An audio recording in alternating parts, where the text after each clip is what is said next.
Hey guys, Mike coming back with another video. This is to show my love of the game auction results.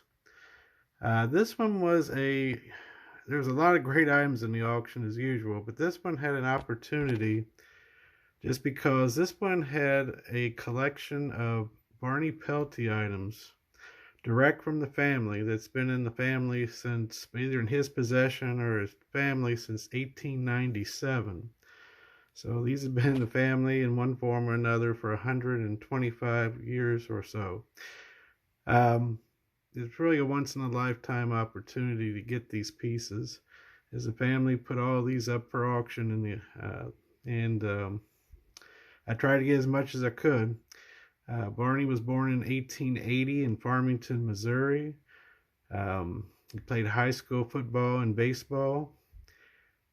He went to Carleton College after graduating in 1898.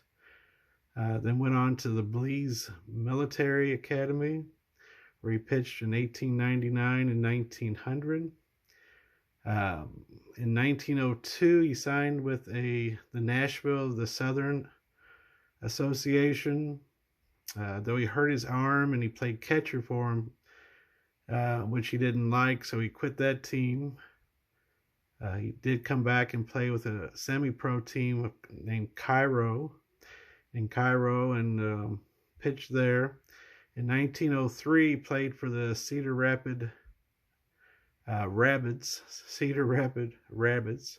until his contract was bought out after a small bidding war between the Boston Red Sox and St. Louis Browns. Unfortunately for his career, St. Louis won the bidding with I think it was like $850, but back then that was probably like $25,000-$30,000 today.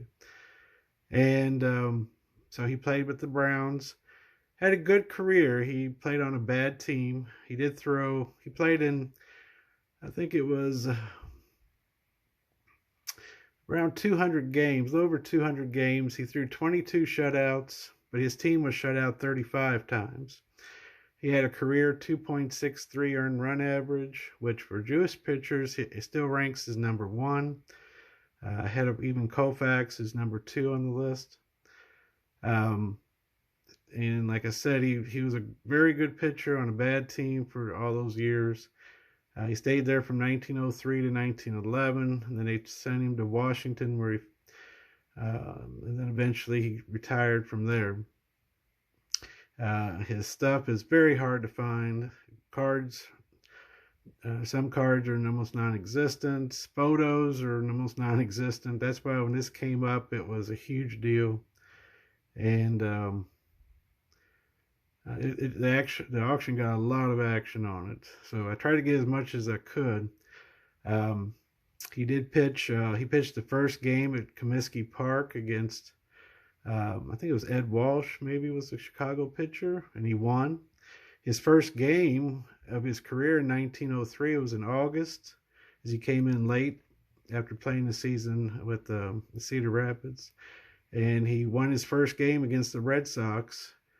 I guess pitcher, I think his name was Bill Dineen, but that was the year the Red Sox went on to win the first modern World Series. So he was a very, very good pitcher on a poor team. That wish if he went to the Red Sox, it'd be interesting to see how much his career would be known today. There's no autographs of his known, which is really strange too. It's just he retired and went back to Farmington after his career. And just somebody, I mean, his name's a Yiddish Curver. I mean, to me, that's one of the most awesome nicknames ever. And seemed like a very good guy, a very distinguished guy, had a good career. He went into smaller town politics after he graduated, in business, very successful. I believe he died relatively young, like at 59.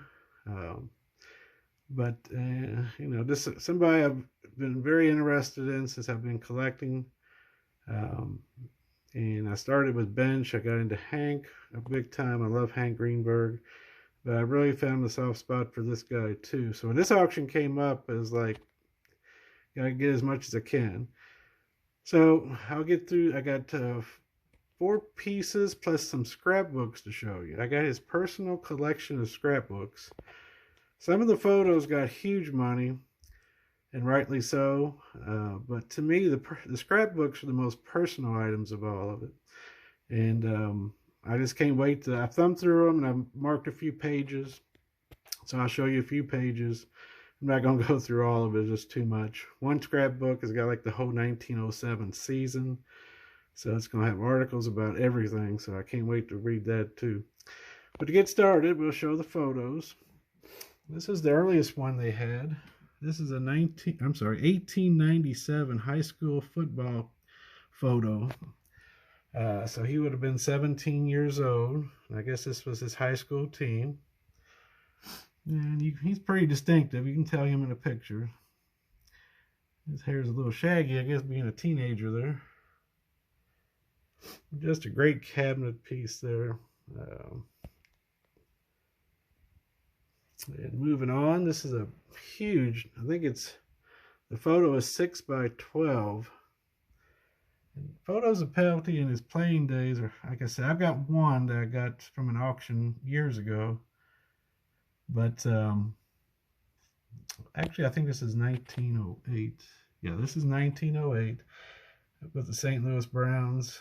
Just a beautiful, huge photo of him, 6 by 12. Beautiful clarity.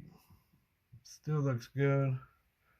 I don't think any of the grading houses will slab anything up to 12 inches. And it's like more like 15 with the cabinet pieces too. So I'll probably get that framed and put on the wall is what I'm thinking about. Just a gorgeous piece.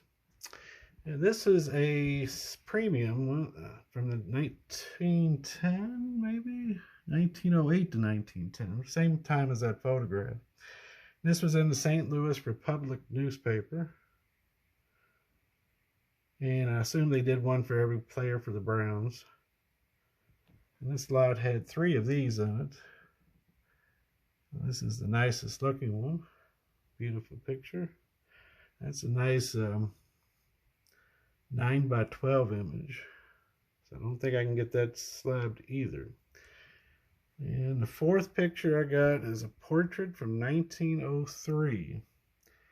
He would have had this made sometime either with the Rabbits or just after he got signed by the Browns.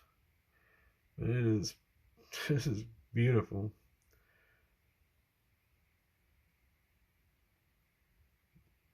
That's a gorgeous cabinet card of him dressed, and you'll see what he was used this picture for here in just a moment. The photo's still in really nice shape. That is definitely going to PSA. Even got the studio at the bottom. Now we'll turn around here. Now this is the 3 scrapbooks. That one is huge. That one's got well over 100 pages. And that's all from the 1907 season. So I can't wait to get through that. This is the smallest of the 3. And it's very, very brittle.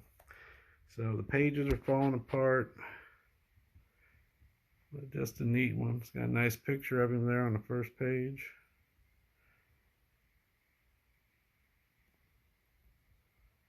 Can't wait to read these articles. And like I said, I'm not going to go through all these. I just marked a couple that had some nice articles or pages on them. And here's one of Butler and Pelty caught while in action. Though it looks pretty staged to me. Staff photographer at Austin, Texas. It's a neat picture. New and old brownies, now at Austin.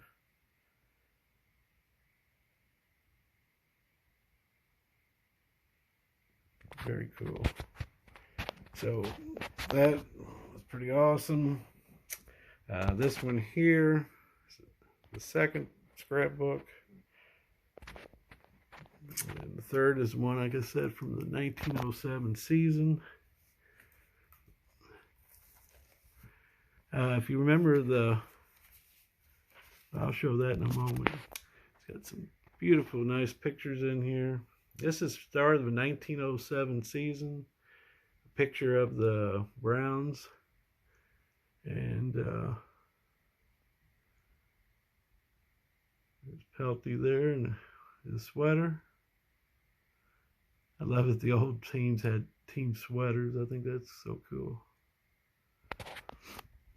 So things like this is just, to me, just amazing. Just all these old box scores and everything.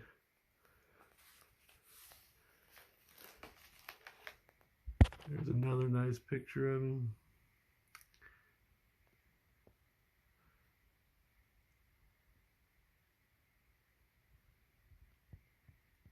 Very cool. And we'll show some of this one.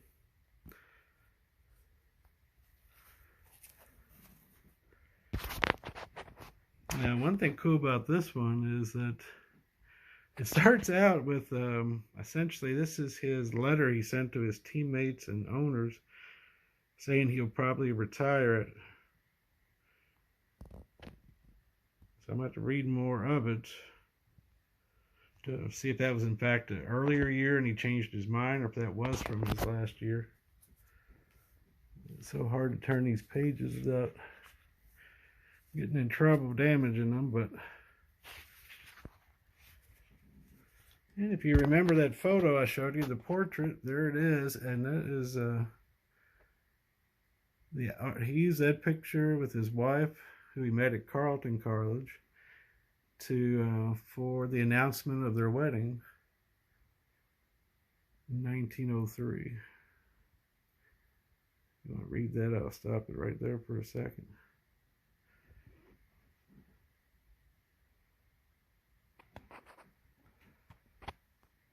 Another team picture. And something really neat is that I tried to look up some of his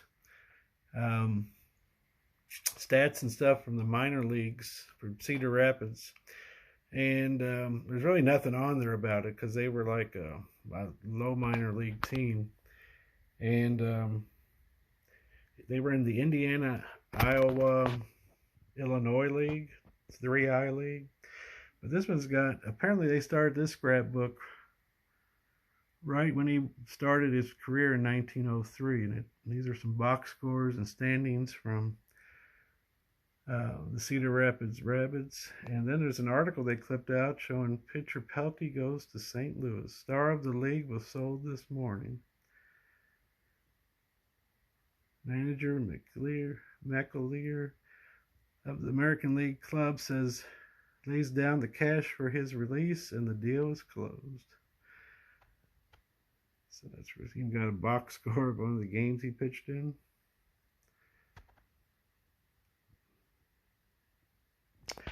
And here's another copy of their wedding announcement.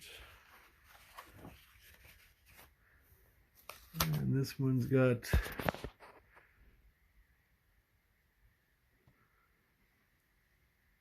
more articles, Cedar Rapids. Just amazing. Let's flip through here. I'll just show you some things. Barney.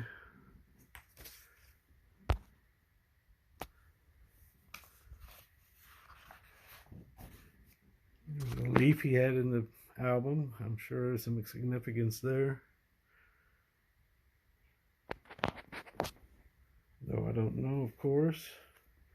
Maybe something will come up from when I start reading some of these articles. And there's just tons and tons and tons and tons and stuff. Players having a little fun.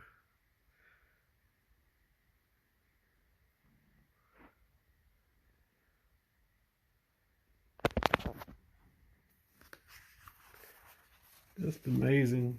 Here's these are W601 photos they used in the actual publication of the time. This is from Philadelphia, December 24th, 1904. And they used it to print that W601 in. This is February 10th, 1906.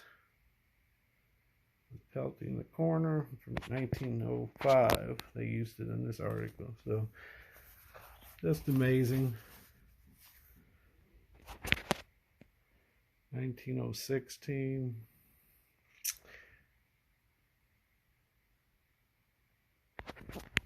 Just so cool. I just love this stuff. Love the history of the game, especially players like this that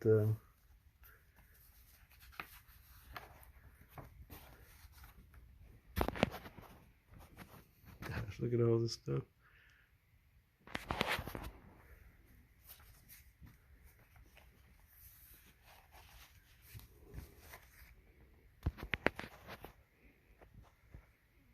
Just amazing.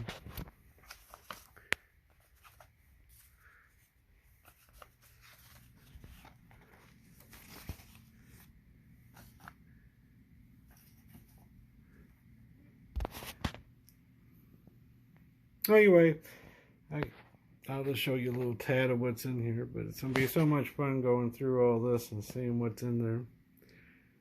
So, thank you for watching, and I hope you enjoyed a little slice of history. It's hard to believe all this has been in their family or his possession for going back to 125 years. And it's just really cool to sort through something to look inside somebody's life like this. I'm sure his wife was they said was putting this together with his help. So, you know, today it would be probably not much different than somebody following someone's career. But really cool. All right, well, I hope you all enjoyed. And we will look one more time at these. And I hope everyone's doing well, and happy holidays to you. And I'll talk to you next time, Lord willing. Bye-bye.